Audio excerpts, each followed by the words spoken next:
Muy bien, como decía Jair, esta mañana empezamos una nueva serie de predicaciones y tal vez para los que nos visitan por primera vez, ustedes les hará un poquito extraño pensar en cómo así que una serie, ¿cierto? Nuestra iglesia, parte de las características que tenemos como iglesia es pensar en que estamos predicando siempre series de la Biblia, ¿cierto? ¿Cómo podemos nosotros tomar un libro de la Biblia y predicarlo ya sea completo o por lo menos consecutivamente? Entonces hoy vamos a empezar una serie en el Evangelio de Juan. Y la serie se va a titular Se trata de Jesús. Así que vaya abriendo su Biblia en el Evangelio de Juan y vamos a ir al capítulo 20. No es que vamos a predicar al revés, de atrás hacia adelante, solo que quiero que miremos algo en el capítulo 20 del Evangelio de Juan. Juan capítulo 20, vamos a leer versos 30 al 31. En esta serie de predicaciones vamos a llegar solamente hasta el capítulo 4 y vamos a tomar 13 semanas. Entonces, imagínense lo que implicaría para nosotros predicar todo el Evangelio de Juan. Necesitaríamos un año o año y medio. Pero no vamos a invertir todo eso, vamos a partirlo, vamos a ir hasta el capítulo 4, vamos a trabajar 13 semanas el Evangelio de Juan, nos vamos a dar un descanso y el otro año volveremos otra vez desde el capítulo 5. Pero quiero que leamos el capítulo 20 de Juan para que detectemos el propósito de este libro. ¿Para qué se nos dejó este Evangelio? Entonces, ahí en el capítulo 20, versos 30 y 31, se nos da la intención del autor con este texto, con esta carta, con este libro, con este evangelio. Si lo tiene ahí, lo puede leer. Jesús, dice el verso 30, hizo muchas otras señales milagrosas en presencia de sus discípulos, las cuales no están registradas en este libro. Es decir, Jesús hizo muchas más cosas de las que leemos en los evangelios. Imagínese usted, si leemos muchísimas en los evangelios, piense en que hay muchas otras que no están aquí. Pero, verso 31, las que están aquí, las que ¿se han escrito para qué? Para que ustedes crean que Jesús es el Cristo, el Hijo de Dios. Y para que al creer en su nombre tengan vida en su nombre, o en su nombre tengan vida. ¿Cuál es el propósito de este evangelio? Que creamos en que Jesús es el Cristo, el Hijo de Dios, y que al creer en Él, entonces, ¿qué pase? Tengamos vida. Entonces, muy importante aún este recorderis entre paréntesis. ¿Qué es lo que a nosotros nos asegura la vida eterna? ¿Qué nos da vida eterna a nosotros? Creer. Entonces, no es si yo me porto bien que voy a tener vida eterna. ¿Tendrán vida eterna los que se porten bien y sean obedientes a los padres? No, eso no dice la Biblia. Lo que la Biblia dice es que al creer en su nombre tengamos vida eterna. El Evangelio de Juan nos ha sido dado como unas señales. Dice el versículo 21 que estas cosas se han escrito, estas señales se han escrito, porque el verso 30 dice que hay otras que no se han escrito aquí, para que nosotros creamos en Jesús. ¿Qué es lo que hace una señal? Guiar, señalar, ¿cierto? Una señal señala. Y lo que está escrito en el Evangelio de Juan es una cantidad de cosas, milagros, sanidades, multiplicación. Jesús lee los pensamientos, una cantidad de cosas que básicamente lo que van a hacer es apuntar a que Él es el Cristo, el Hijo de Dios. Juan es un evangelio saturado de Jesús. Jesús en el Evangelio de Juan es conocido como el Verbo, la luz, el pan, la puerta, la vida, el camino, la verdad, la vida, el agua de vida, el buen pastor, el Cordero de Dios, el Hijo de Dios. Saturado desde el capítulo 1 hasta el final, capítulo 21, saturado de Jesús y de descripciones de lo que es esa persona que llamamos Jesús. Todo esto que Él es demostrado a través de señales, así que lo que Juan registra en este libro son señales, algunas de ellas, no todas ellas, señales como sanidades de cojos, de ciegos, conversión del agua en vino, liberaciones de personas atadas por demonios, multiplicación del pan y de peces. Jesús en el Evangelio de Juan puede conocer los pensamientos de una persona. La muerte de Jesús en sí misma es una señal, la resurrección de Jesús es una señal. Así que el Evangelio de Juan está saturado de señales que finalmente quieren apuntarnos a decirnos una cosa que parece obvia, pero que no es tan así. Que el cristianismo y la vida cristiana y el cristianismo se trata de Jesús. Parece obvio pensar eso, pero no es así. Porque en nuestros días el cristianismo está siendo desplazado más como a una religión basada en el hombre, una religión que yo voy a creer en esto para que me mejore la vida. Yo soy buena persona, pero es que a mí me hace falta una sola cosita y yo la voy a añadir. Si yo me volviera cristiano, tal vez el cristianismo puede mejorar la versión de mí mismo.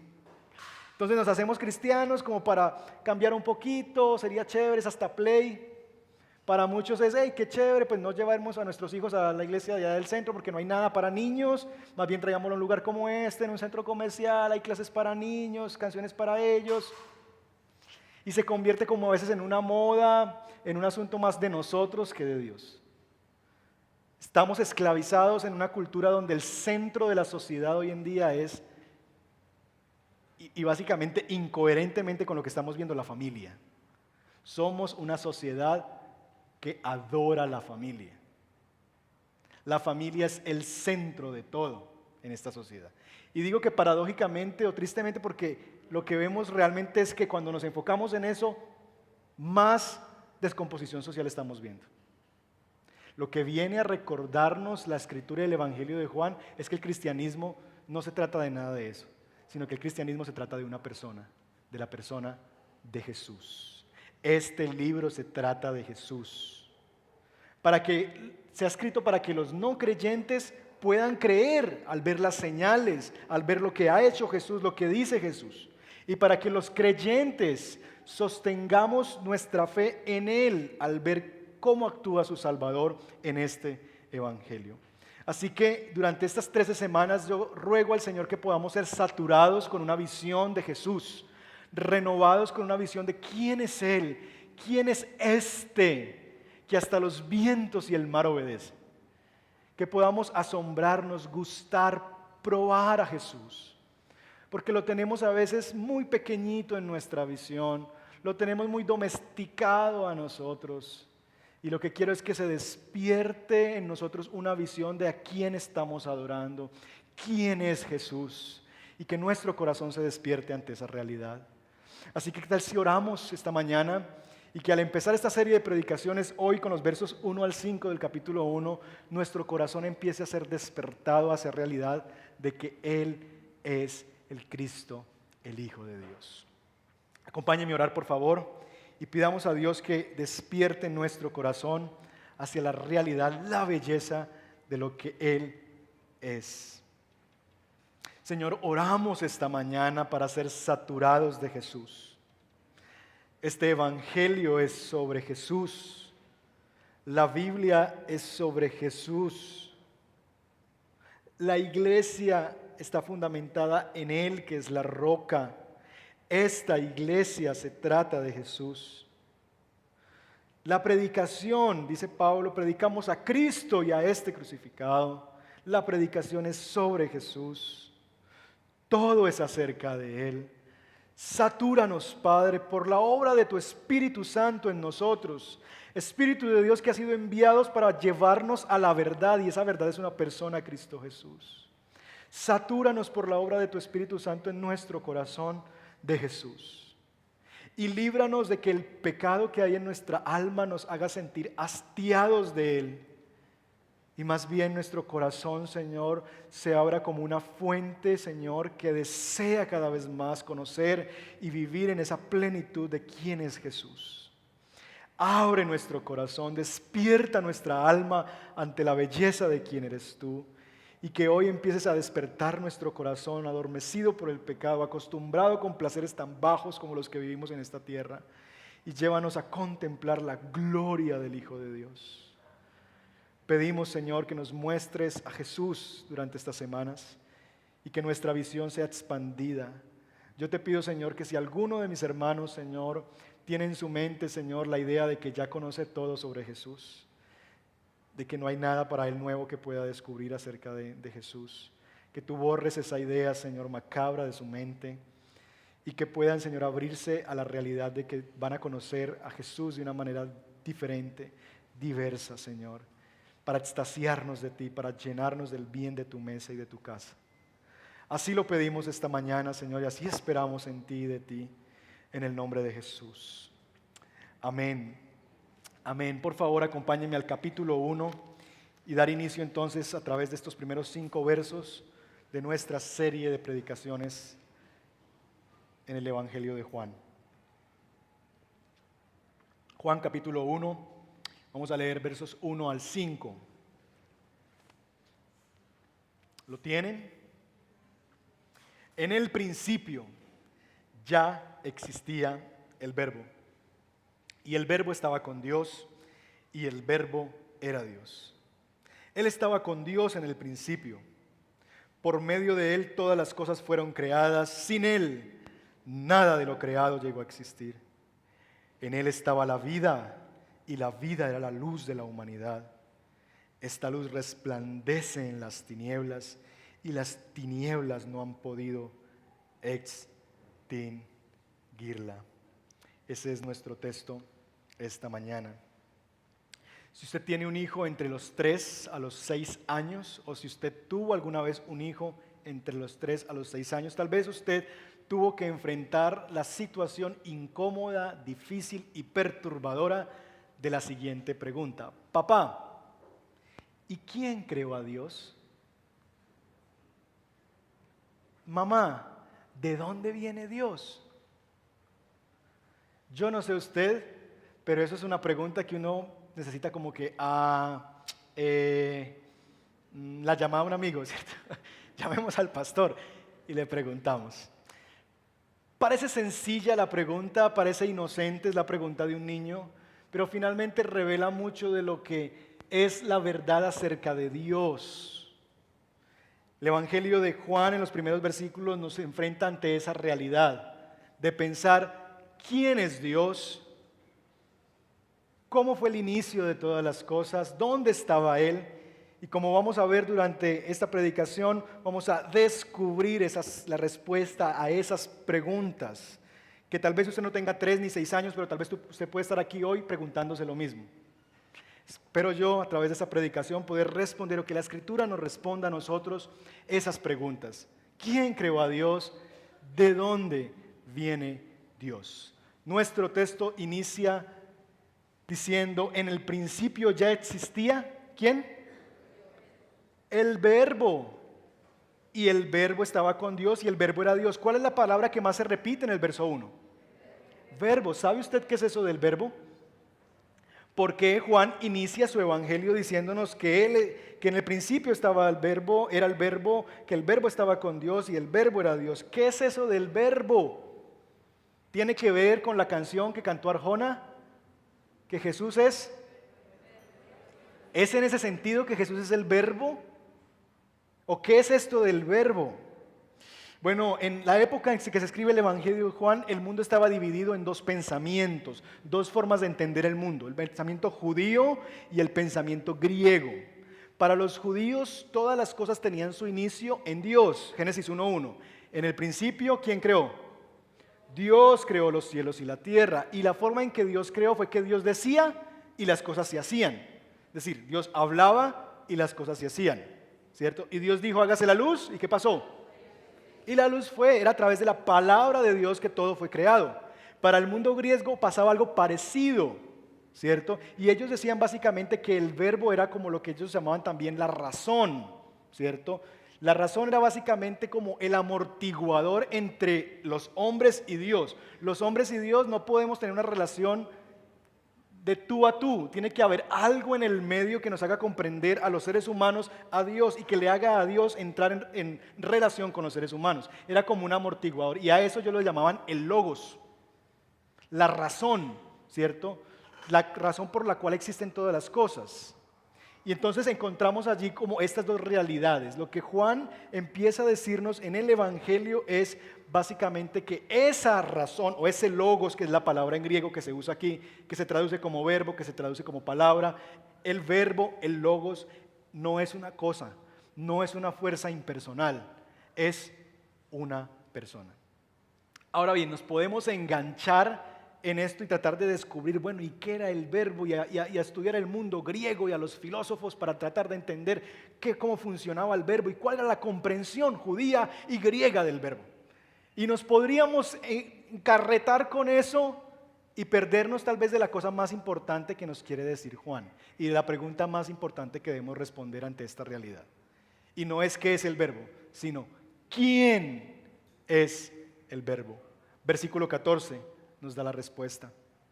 Y el verbo se hizo hombre y habitó entre nosotros y hemos contemplado su gloria, la gloria que corresponde al Hijo unigénito del Padre, lleno de gracia y de verdad. ¿Quién es el verbo?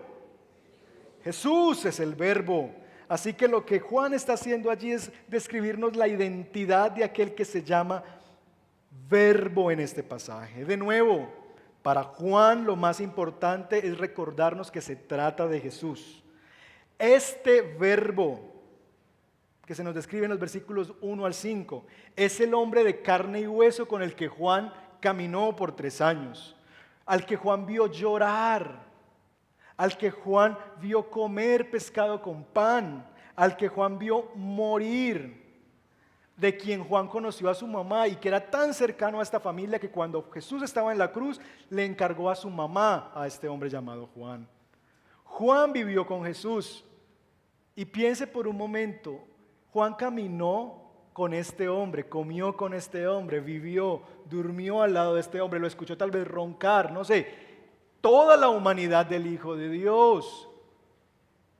Pero Juan no inicia su evangelio mostrándonos el lado humano de Jesús, sino que Juan inicia su evangelio diciéndonos la cosa más importante que tenemos que saber acerca de Jesús.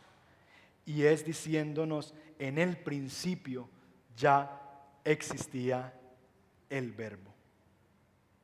Juan nos va a decir en su evangelio que él caminó con un hombre, sí, un hombre que comía, que bebía, que dormía, que lloraba, que sufría, que murió. Pero más allá de eso, que él caminó con un hombre que era Dios. Y lo que Juan va a hacer con nosotros es otorgarnos un cuadro de la eternidad, la majestad y la deidad de Jesús. Nos hablará de Dios y nos quiere abrir la visión a nosotros de acerca de quién es este que se llama el Verbo. Jesús es el Verbo. En el principio ya existía el Verbo. ¿De qué manera Jesús es la palabra? Porque la palabra que aparece allí es logos y se puede traducir, algunas versiones lo traducen así: en el principio ya existía la palabra y la palabra estaba con Dios y la palabra era Dios. ¿En qué sentido Jesús era la palabra de Dios? Yo creo que hay 2 razones por las que Juan inicia su evangelio mostrándonos que Jesús es la palabra de Dios. En primer lugar, porque básicamente lo que nos va a demostrar en todo el evangelio es que Jesús es el profeta o es la persona autorizada para hablarnos las palabras de Dios. Jesús, de hecho, es el último y el más grande de los profetas. Él trae las palabras de Dios. Él es el mismo Hijo de Dios y nos va a hablar en nombre de Dios. Así que Juan nos quiere decir desde el comienzo, este hombre que se llama Jesús trae las palabras de Dios. Pero más allá de eso, y más grande que eso, lo que Juan nos quiere mostrar a nosotros no solamente es que Jesús tiene palabras de Dios para nosotros, sino que Él mismo es la palabra de Dios. John Piper dice lo siguiente: lo que Dios tenía que decir para nosotros no era solamente a través de lo que Jesús dijo, sino que lo que Dios tenía para decirnos a nosotros era el mismo Jesús y lo que Él hizo. Él mismo es la palabra de Dios. Por eso el libro de Hebreos, cuando leíamos esta mañana, al llegar en el capítulo 1, versos 1 y 2 en adelante, nos dice lo siguiente: Dios, que muchas veces y de varias maneras habló a nuestros antepasados en otras épocas por medio de ¿quiénes? Los profetas. Verso 2: en estos días finales nos ha hablado por medio de su Hijo. A este lo designó heredero de todo y por medio de él hizo el universo. Básicamente lo que nos está diciendo el autor de Hebreos es lo mismo que Juan nos dice en su evangelio, que esa persona, que Jesús es la palabra de Dios. Por muchos años y por muchos siglos Dios habló a través de los profetas a nuestros antepasados, pero en los últimos días nos habló por medio de su Hijo Jesucristo. Él, Jesús, habla la verdad de Dios. Él es el testigo de la verdad. Él mismo, Él es la verdad de Dios. Y Él manifestó en su muerte y en su resurrección de que Dios es verdad. Y que todo lo que dice Dios es verdad, porque en Él se cumplen las promesas que los profetas daban, de que vendría un Salvador. Así que Jesús no solamente habla de la verdad, sino que Él es el testigo de la verdad, Él es la verdad, y Él manifestó en su obra y en su vida que Dios es veraz. En este pasaje se nos otorgan tres maneras o tres realidades de esa persona de Jesús que es el Verbo.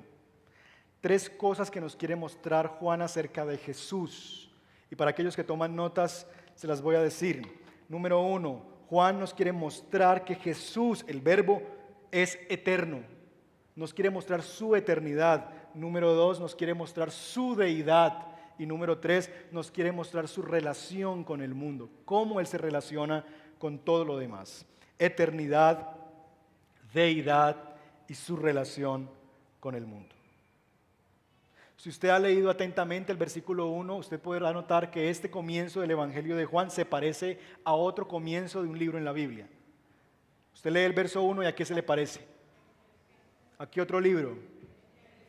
Génesis.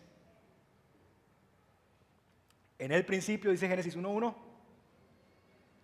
A ver, examen de memorización bíblica. Génesis 1:1 dice. Okay. En el principio creó Dios. ¿Y qué dice Juan 1:1? Ya existía el Verbo y el Verbo estaba con Dios y el Verbo era Dios. ¿Saben? Esto no es casual. No es casualidad porque es esto precisamente lo que quiere hacer Juan. Ubicar a Jesús en el escenario en que todo inició, en el cual todo inició. Cuando todo comenzó, Él ya era. Noten que la Biblia no dice que Jesús es desde el principio, sino que Él, en el principio, Él ya existía. En el principio, Él ya existía. Y eso nos vuela la cabeza. Porque nosotros regularmente, la mayoría de nosotros tenemos la persona de Jesús, el comienzo de la persona de Jesús, con el nacimiento virginal de María. Todos en un sentido pensamos, ¿cuándo nació Jesús? ¿O cuándo llegó Jesús? Pensamos en diciembre, en María, el 24 de diciembre, ¿cierto? A las 12 de la noche nació el niño Jesús. Y ahí empezó Jesús. Pero eso no es lo que la Biblia nos revela. Lo que la Biblia nos revela no es que Jesús llegó a ser un día en la historia de la humanidad, sino que ese que algún día se encarnó ya era. Jesús no llegó a existir con María, ya era. Ya existía. ¿Y ya existía cuándo? En el principio. No es que empezó a existir en el principio. Ya era en el principio. Y eso nos vuela la cabeza porque nosotros no podemos comprender esa realidad. ¿Cómo es que algo ya exista antes de que todo exista? Permítame tratar de explicarle de una manera que espero les ayude a comprender esta realidad. Todo lo que nosotros conocemos son tres cosas: tiempo, materia y espacio. Todo lo que existe es eso. Toda la creación o la existencia se puede resumir en esas tres realidades: tiempo, espacio y materia. El tiempo tiene tres cosas: pasado, presente y futuro. El espacio tiene tres formas: largo, ancho y profundo. Y la materia tiene tres estados: examen de biología de quinto de primaria. Ok, muy bien, tienen un 5. Esa es, todo lo que existe cabe en alguna de esas realidades. Quédese solamente en el escenario del tiempo: pasado, presente y futuro. Él creó eso. Él creó lo que llamamos hoy tiempo. ¿Han visto ustedes la película Alicia en el espejo? ¿Sí? Ay. Alicia en el espejo es una película básicamente de este director que cuando uno lo ve está volado de la cabeza, está loco, ¿cierto? Tim Burton, y él básicamente lo que muestra en esta película, uno de los personajes de esta película es el tiempo. El tiempo es una persona. El tiempo es una persona. Pero lo que nos está diciendo el Evangelio de Juan es que a esa persona, en la analogía de la película, la tuvo que crear alguien. Y ese alguien que creó el tiempo se llama Jesús. Jesús crea el tiempo, crea el espacio y crea la materia. Él es en el principio. Así que lo que Juan está tratando de hacer en su evangelio es mostrarnos la eternidad del Hijo de Dios. Recuerden que el objetivo de Juan es que creamos que Jesús es el Cristo, el Hijo de Dios. Y eso lo pone en el escenario del tiempo. Judas lo dice de la siguiente manera en su carta, verso 24: al único Dios, nuestro Salvador, que puede guardarlos para que no caigan y establecerlos sin tacha, con gran alegría ante su gloriosa presencia, sea la gloria, la majestad, el dominio y la autoridad, por medio de Jesucristo nuestro Señor, antes de todos los siglos, ahora y para siempre. Amén. Y Pablo también en la segunda carta a Timoteo dice lo siguiente: pues Dios nos salvó y nos llamó a una vida santa, no por nuestras propias obras, sino por su propia determinación y gracia. Nos concedió este favor, ¿cuándo? En Cristo Jesús, antes del comienzo del tiempo. ¿No le parece extraordinario estas dos verdades de la Escritura? Número uno, que Jesús es antes de los siglos, que es ahora y que es siempre. Por eso Pedro va a decir en su carta que Él es el mismo ayer, hoy y siempre, porque Él es la realidad que trajo el tiempo a existencia. Pero ¿no les parece también maravilloso cuando pensamos en nuestra salvación? De que Dios no te salvó el 24 de agosto del año 2000, sino que Dios te salvó antes de que existiera el tiempo. ¿No les vuela la cabeza eso? Pensar de que aún todo lo que yo hice y todas las babosadas que yo hice en mi vida, y Dios me vio, y Dios desde la eternidad, a pesar de que yo iba a vivir esas cosas, me eligió en Él antes del comienzo del tiempo. Eso nos debe hacer abrazar la gracia de Dios, de que no es por nosotros que Dios nos salvó, no es porque yo tomé una decisión muy inteligente un día, no. Antes de que tú tomaras esa decisión, antes de que existiera el tiempo, antes de que tú estuvieras en el vientre de tu madre, ya Él te había concedido el favor de su salvación en Cristo Jesús antes del comienzo del tiempo. La eternidad de Jesús también nos revela la realidad de que Jesús siempre ha sido el plan de Dios para el mundo. Y esto lo voy a repetir varias veces en esta serie. Y es la verdad de que finalmente la persona de Jesús consolida los planes de Dios. Jesús no fue el plan C ni el plan B de Dios. Como que Dios dijo, ay, creé al mundo tan chévere, ay, cayeron y ahora ¿qué hago? Ay, mandémosles la ley a ver si se pueden obedecer la ley para que se salven. Ay, no pudieron guardar la ley. No, entonces mandémosles a Jesús. Jesús, ven acá. Plan C. No. Jesús es desde antes de los siglos. Dios desde antes de la eternidad planeó hacerse para sí mismo un reino de pecadores redimidos. Siempre estuvo en el plan de Dios. Siempre estuvo en el plan de Dios. Siempre Jesús es el plan de Dios. Y por eso Génesis y Apocalipsis es una historia que nos revela la persona de Jesús.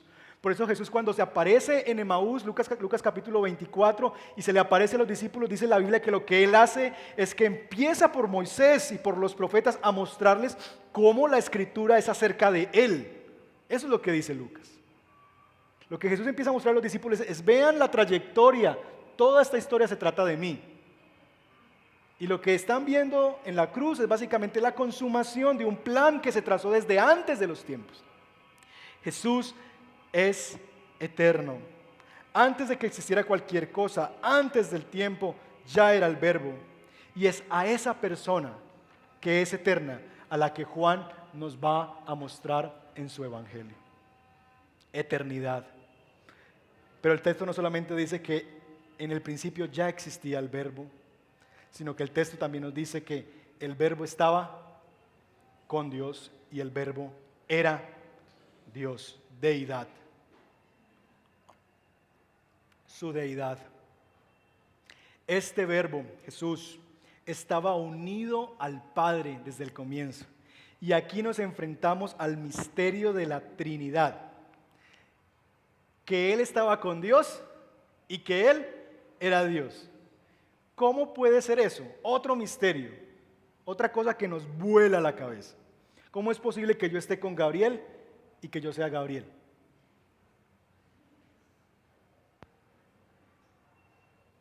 Nos vuela la cabeza eso. Pero ese es el misterio de la Trinidad. Ahora bien, por favor, y esto es un paréntesis, no trate de explicar la Trinidad con analogías. Porque hay muchas analogías. La Trinidad es como el huevo. La cáscara es un huevo. La yema es el huevo. La clara es el huevo. Y todo es el huevo. O el agua. El agua es hielo y es agua. El agua es líquida, pero el agua también es gas. Todas las descripciones para tratar de entender la Trinidad se quedan cortas, son defectuosas, tienen algún problema teológico. Básicamente por la verdad de que es que Dios no es que sea una cosa y se transforme en otra, sino que Él es las tres cosas al tiempo.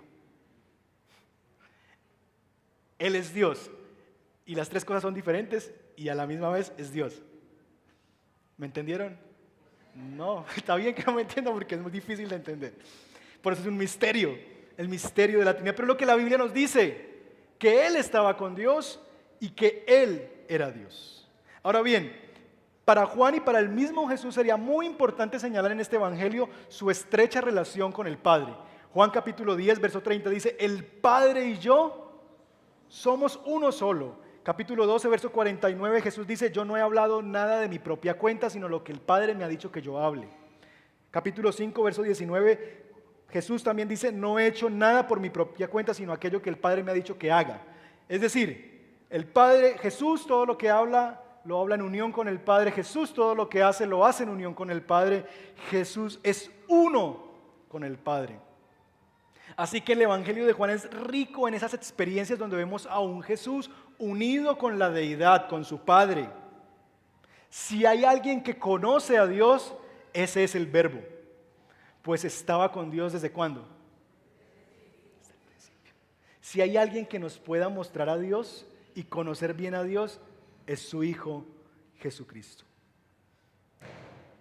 Pero nuestro texto no solamente nos dice que Él estaba con Dios, sino ¿qué cosa?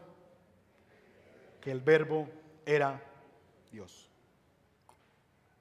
¿Alguna vez usted ha tenido la experiencia del tercer mundo? De que le golpea a su casa una persona con sombrilla, una persona con un maletincito así terciado. ¿Sí ha tenido esa experiencia? ¿Sí? ¿Sabe a quién me refiero? Ok. ¿Alguna vez le ha visitado a un testigo de Jehová en su casa? ¿Y lo ha tratado de evangelizar? ¿Usted qué hace cuando llega? Silencio, apaguen las luces. El que las hace se las imagina, ¿no? Pero todos nosotros en algún momento hemos tenido un encuentro del tercer mundo con ellos, ¿cierto? Y uno dice, ay Dios mío, ¿y ahora quién podrá defenderme? Y ellos llegan y empiezan, ¿cierto? ¿Qué haría usted si ellos básicamente, puede ser un testigo de Jehová, suponga esto, puede ser un testigo de Jehová o un musulmán, que en esto se parece. Llegan y le dicen, ¿sabes? Sí, Jesús estaba con Dios, pero ¿saben una cosa? De hecho, dice el testigo de Jehová o el musulmán, Jesús es lo primero que Dios creó. Él no es Dios, Él es el primero que Dios creó. ¿Usted qué le diría? No. Y él le dice, ¿y por qué? Entonces usted se acuerda que escuchó una vez al pastor leer Juan capítulo 1, verso 1. Y usted dice, ¡ay, se la tengo! A ver, ¿cómo me desempáqueme esto? Y el Verbo era Dios. Y entonces ellos que los tienen bien afiladitos, le va a sacar esta. ¿La han visto? Ok. Y le va a leer en su Biblia lo que dice. Y mire lo que dice en su Biblia este verso. En el principio la palabra era, y la palabra estaba con Dios, y la palabra era un Dios. Y lo que te va a decir es, Él no era Dios, Él era un Dios, con D minúscula. Él es inferior que Dios, Él no es Dios. Y ahora, usted le dice, no, es que esa Biblia es suya. Entonces él le va a decir, no, es que el problema no es mi traducción, el problema es que en el griego está así. Y usted va a decir, griego, ahora espera leo español. Y él le va a leer o le va a decir, porque los entrenan bien, esos sí los tienen bien entrenaditos. Y le va a leer algo como esto, Kaitheos enjologos. Y usted va a decir, interesante pero discutible. Básicamente lo que ellos están alegando con este texto es que cuando aparece la palabra de Dios no hay un artículo definido. Entonces que básicamente como no hay un artículo definido, es indefinido el sustantivo. Entonces yo tengo que ponerle el artículo indefinido, decir que es un Dios. Pero básicamente eso es un desconocimiento de gramática y del griego, ¿cierto? Porque no se necesita el artículo para decir que hay un sustantivo definido, que es una persona, Dios. Que me estoy refiriendo a alguien en específico, no a uno diferente o indefinido. Entonces, caen en ese error, pero finalmente nos llevan a pensar en eso.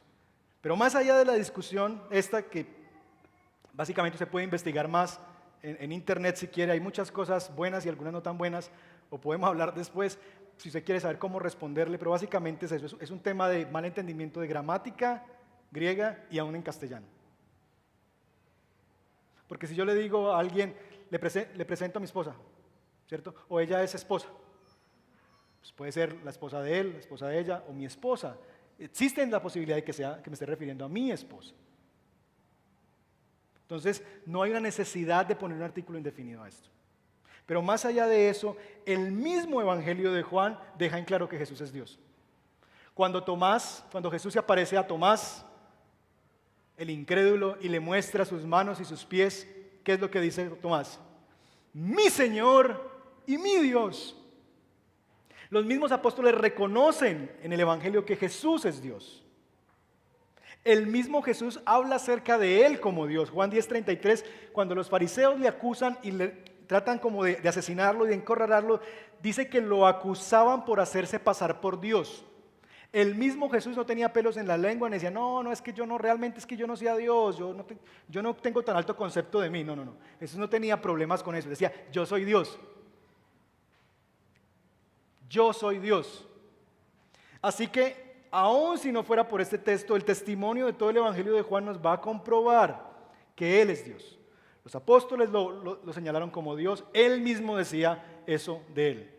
C.S. Lewis, el autor de las Crónicas de Narnia, decía algo como lo siguiente: nosotros tenemos dos alternativas con Jesús.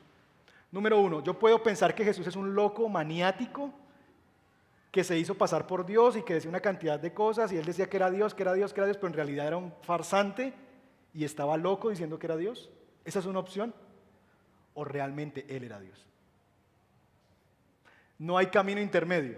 No es que no, bueno, Él fue un buen hombre, fue un profeta, fue una persona muy querida, pues. No, o es un loco mentiroso o es Dios. No tenemos punto medio con Jesús, porque Él no daba puntos medios. Él decía que era Dios y hacía todo afirmando que era Dios. Y este evangelio se escribió para mostrarnos que Él es Dios. Así que esa es la realidad que nos enfrentamos también. Jesús no tenía temor de afirmar su deidad. Los discípulos no temían decirlo. No temas tú en proclamar que Jesús es Dios. Su eternidad, su deidad y, en tercer lugar, su relación con el mundo. ¿Quién es el creador del mundo? Dios. ¿Qué dice Génesis 1:1? En el principio, ¿quién? Dios creó los cielos y la tierra. Jesús es la palabra por la que todas las cosas vinieron a existencia. El mundo, todo en absoluto, existe porque Él lo hizo. Todo existe porque Él lo hizo. ¿Recuerdan cómo creó Dios en el comienzo? ¿Qué hacía Dios? Hablaba y Dios dijo, hágase la luz. No hay mucha cosa que ponerle a eso. Notan que Dios creó con la palabra. Y lo que Juan está diciendo es que esa palabra a través de la cual Dios creó es la persona de su Hijo Jesús. Él es esa palabra por el cual todas las cosas vinieron a existencia. Es más, sin Él nada de lo creado llegó a existir. Todo es pasado, todo lo que existe tuvo que haber sido creado por Él. Así que los seres humanos no creamos nada. Y esta es tal vez un golpe al ego de quienes son diseñadores, quienes son creativos, artistas. Mi querido hermano, amigo, usted no crea nada. Usted puede diseñar, usted puede transformar cosas, pero usted no crea nada. Porque usted siempre hace algo con algo. El único creador que crea de la nada se llama Dios Todopoderoso. El único creador es Dios. Porque no fue que Dios vio una pepita y creó. Toda esa teoría del Big Bang y todo ese tema, ¿cierto? Todo ese rollo.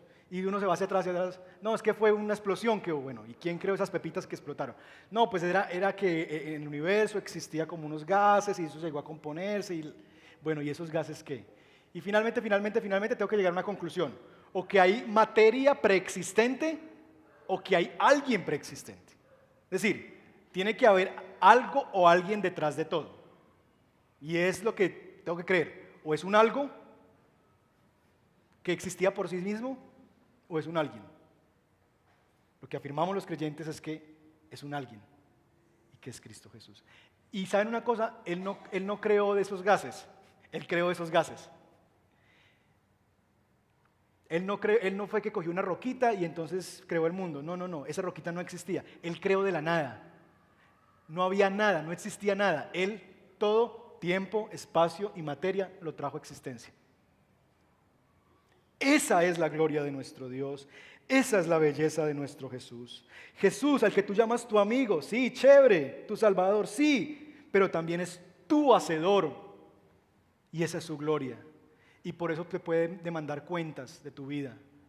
Si tú estás aquí por primera vez y Dios no es tu Dios y Jesús no es el Señor de tu vida, déjame decirte, querido amigo, amiga, que Él te va a pedir cuentas. Y Él tiene el derecho a pedirte cuentas porque Él te hizo. Y algún día llegarás ante su presencia y Él te va a decir, y ajá. Y tú no vas a decir, no, mi vida es mía, yo hago con ella lo que quiera, nadie me diga. Decir, momentico, ¿qué te estás creyendo? ¿Quién te creó? Él tiene el derecho sobre nosotros. Nuestro texto termina mostrando un cuadro precioso de este verbo del que nos habla Juan en todo su evangelio. ¿Recuerdan la pregunta con la que iniciamos nuestro sermón? Papá, ¿y quién creó a Dios? ¿De dónde viene Dios? Y tratamos de esforzarnos y decirle, bueno, hijo, Él no viene de ningún lado. Él siempre ha estado. Él nunca tuvo un comienzo. Él era antes de todo lo que llamamos creación. Y el niño puede decir, pues, sí, pero entonces papá, si Él era, ¿quién lo creó? ¿Quién le dio vida? Y usted le va a decir, nadie, hijo. ¿Sabes por qué? Porque Él es la vida y por eso se llama Dios. En Él estaba la vida, dice el versículo 4, y la vida era la luz de la humanidad. En Él estaba la vida, Él es la vida original. Todo lo demás que llamamos vida es tan solo el aliento de su propia existencia. Cuando Dios creó a Adán y Eva, ¿qué hizo para que tuvieran vida? ¿Se han leído en la Biblia cuando dice que nosotros somos como un soplo? Que nuestra vida es como un soplo. Eso es nuestra vida. Él es la vida. Y todo lo que nosotros hoy día llamamos vida es simplemente un soplo de su propia existencia. Él es en sí mismo la vida y todo lo demás es simplemente un soplo. Y tiene vida porque Él sopló sobre ello vida. Pero ¿quién es la vida? Dice versos 4 y 5. Vino a este mundo. ¿Quién es la luz? Vino al mundo para derrotar al imperio de la muerte y volvernos a dar vida. y volvernos a dar en esa vida una nueva luz. Esta luz ha venido, ha estado por los siglos, dice el versículo 5, ha estado por los milenios, y el imperio de la muerte, el imperio de la oscuridad no ha podido extinguirla. Y han venido persecuciones e imperios y cosas por aquí, cosas por allá, y esta luz no ha podido ser extinguida. Y ha venido, y nos dirá Juan más adelante, que esta vida, que esta luz ha venido al mundo a iluminarnos, a darnos vida. ¿Saben por qué? Porque hubo un momento en la historia donde nosotros amamos más las tinieblas que la luz. Un momento en la historia en que elegimos la muerte a la vida. Y por eso el que es la vida y que es la luz tuvo que venir nuevamente para darnos nueva vida, para derrotar las tinieblas que gobiernan nuestra alma y traernos la luz del mundo, que es una persona, y esto es Jesús. ¿Qué tiene que ver eso con nosotros hoy? ¿Qué aplicaciones podemos pensar de estas tres realidades de lo que es Jesús? Eternidad. La eternidad de Jesús. Todos los seres humanos vivimos preocupados por el tiempo. Algunos se preocupan por el tiempo, por lo que hace el tiempo en sus cuerpos. Entonces empezamos a comprar cada vez más cremas, empezamos a visitar cada vez más cirujanos y vivimos preocupados con lo que el tiempo hace sobre nuestro cuerpo. A muchos nos preocupa el futuro y pensar, ¿y qué será de mi mañana? ¿Con qué viviré? ¿Cuándo me he de morir?